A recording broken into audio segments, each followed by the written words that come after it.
it might be a little windy out here, so I'll try to talk a little louder, but I just wanted to give a quick PSA of that.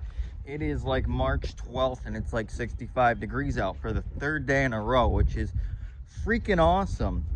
Who doesn't like some sunny, warm weather after months and months of just being cold and dreary? So what are we doing? Of course, we're outside doing some projects.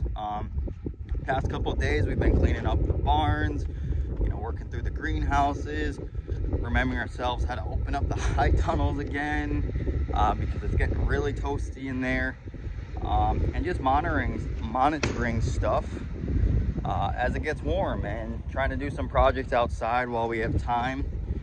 The ground is still pretty mushy, so we're trying not to create a lot of ruts with the mud, but we're trying to start to move stuff around the farm, cleaning up, getting ready for breaking ground here pretty soon. Other things we've been up to are starting to service our tractors, making sure all the equipment's up to speed. We seeded in the greenhouse last week, which you guys probably saw a little bit of. This week was a lull.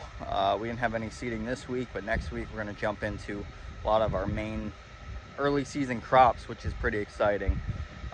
Today I'm installing this is fun.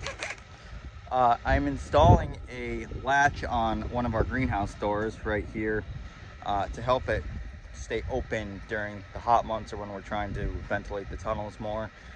It's just something I never got to last year, and then I've been kind of half-assing it for the past year on keeping these doors propped. So we're going to use these cool little chain latch systems, really cheap and effective. One's going to go on the door side, one's going to go on the building side, and we're going to throw one of those on each side of the door. That way we'll be able to keep these doors open, especially during windy days. They're really light doors, they're just the polycarbonate, and so to keep them in good shape, we're going to latch them to the side of the high tunnel, or the end wall I should say.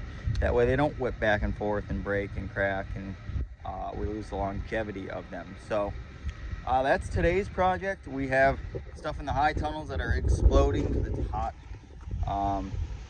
and we have overwintering onions out in the field in low tunnels that we've been doing a lot of work with and monitoring. That way they don't overheat, because it's getting quite above 90 degrees in them, under those tunnels I should say. So of course next week we're going to dip back down to the 40s. So this is a little taste of summer and spring, which we're all enjoying. So yeah, we're going to get to it.